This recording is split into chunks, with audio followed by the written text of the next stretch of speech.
വളരെ മെലോഡിയസായ ഗാനങ്ങളാണ് സായിക്ക് താല്പര്യമെന്ന് എനിക്കറിയാം. ഇനിയും ഞാൻ പ്രതീക്ഷിക്കുന്നതും വളരെ മെലോഡിയസ് ആയിട്ടുള്ള ഒരു പാട്ടാണ്. നോക്കാം.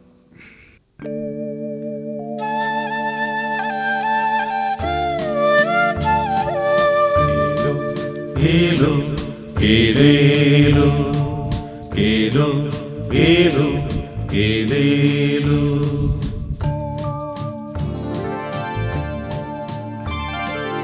ആമ്പൽ പൂവേ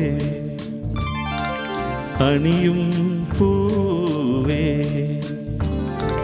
നീയറിഞ്ഞോ നീയറിഞ്ഞോ ഇവളെൻ്റെ മുറപ്പെണ്ണ് മുറപ്പെണ്ണ് ആമ്പൽ പൂവേ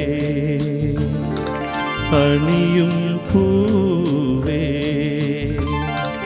നീയറിഞ്ഞോ നീയറിഞ്ഞോ ഇവളെൻ്റെ മുറപ്പെണ്ണ് മുറപ്പെണ്ണ്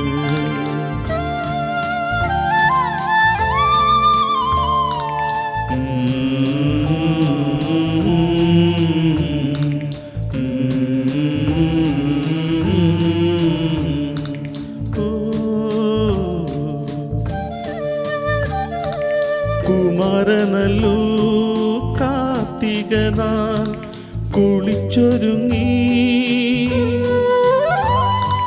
കൊടുത്തൊരുങ്ങി ഇവൾ വരുമ്പോ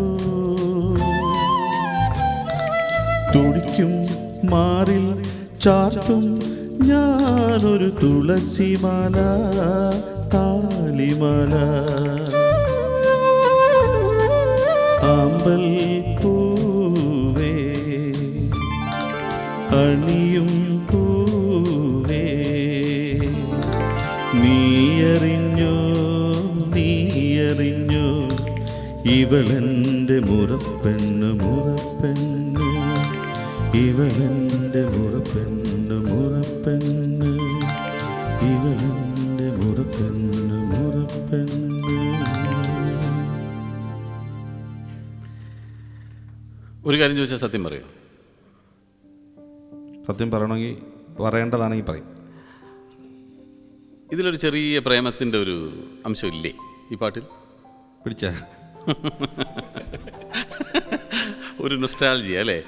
ഇവളെൻ്റെ മുറപ്പെണ്ണ് മുറപ്പെണ്ണ്. പ്രസന്ന മുറപ്പെണ്ണാണോ? മുറപ്പെണ്ണല്ല, പക്ഷെ ഞാൻ കയറി മുറപ്പെണ്ണിൻ്റെ സ്ഥാനത്ത് അങ്ങ് കണ്ടു. അങ്ങനെ മുറപ്പെണ്ണാക്കി കുമാരനല്ലൂർ കാർത്തിക നാൾ കുളിച്ചൊരുങ്ങി അതൊന്നും കണ്ടില്ല കേട്ടോ.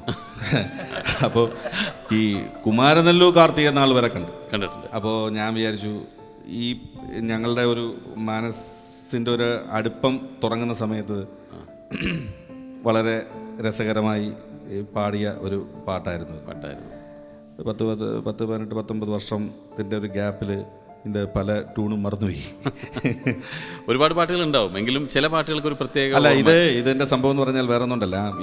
ഇതിൻ്റെ ഒരു ഞാൻ വീട്ടിലെ അച്ഛൻ്റെ അടുത്ത് പറയുന്നതിന് മുമ്പ് പ്രസന്നയുടെ പെർമിഷൻ വാങ്ങുക എന്നൊരു സംഭവം ഉണ്ടായിരുന്നു. കാരണം എന്ന് വെച്ചാൽ അച്ഛനെ വിട്ടിട്ട് അവിടെ ചെന്നതിന് ശേഷം എനിക്ക് അയാളെ ഇഷ്ടമല്ല എന്ന് പറഞ്ഞിട്ട് അങ്ങനെ തിരിച്ചു വരുന്നത് നമുക്ക് സഹിക്കാൻ പറ്റുന്നൊരു സംഭവമല്ല.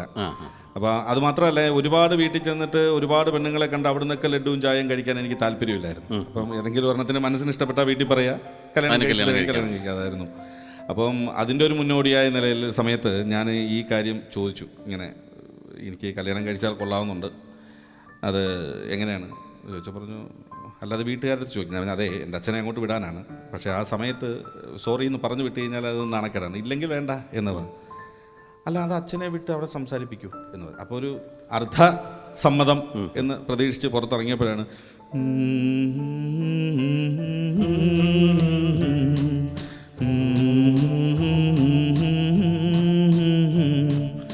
ആമ്പൽ പൂവേ ഈ പാട്ട് കേൾക്കുന്നത്. അങ്ങനെ ആ പാട്ട് കേൾക്കുന്നത്. അപ്പൊ അതൊരു മനസ്സിലൊരു ഒന്ന് സ്ട്രൈക്ക് ചെയ്തിരുന്നു. അതൊരു സുഖകരമായ ഒരു ഓർമ്മയാണ്. അതെ. ഇതുപോലെ പ്രസന്നയ്ക്ക് സായിയെ കുറിച്ച് ഓർക്കാൻ വേറെ ഏതെങ്കിലും പാട്ടുള്ളതായിട്ട് പറഞ്ഞിട്ടുണ്ട്? എനിക്ക് ചില സമയത്ത് നമ്മൾ ഒരുപാട് കഷ്ടപ്പാട് സഹിച്ചൊക്കെ ജീവിച്ചു വന്ന ഒരാളാണ്.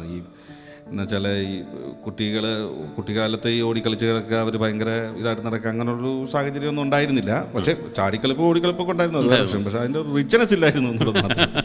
അപ്പോൾ അതിൻ്റെ ഒരു ഇങ്ങനെ ഒരു സംഭവമൊക്കെ വന്നതിന് ശേഷം നമ്മൾ ഈ സിനിമയിലൊക്കെ ആയി അങ്ങനെ വന്നു.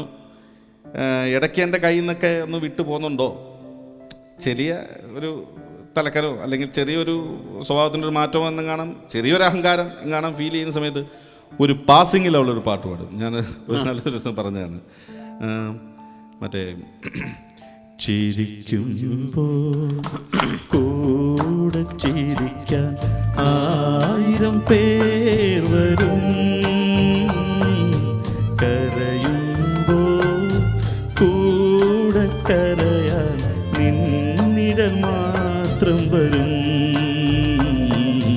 നിന്നിടൽ മാത്രം വരും.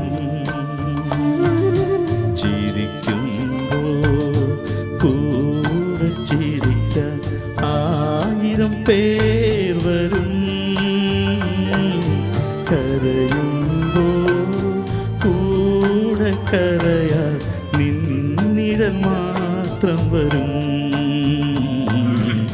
നിന്നിടൽ മാത്രം വരും. ഇതൊരു പാസിങ്ങിലാണ്, ചുമ്മാ ബാക്ക്ഗ്രൗണ്ടിൽ കൂടി ഇങ്ങനെ ഒരു പോക്ക്. അപ്പം നമ്മുടെ അഹങ്കാരത്തിൽ ഒരു ചെറിയ കൊട്ട് കിട്ടും. ഇത് നമ്മൾ മാത്രമേ കാണുള്ളൂ എന്നറിയുന്ന സമയത്ത് ഒന്ന്. അപ്പം ഇടയ്ക്കിടയ്ക്ക് ചില സംഭവങ്ങൾ അങ്ങനെ അത് പോകും.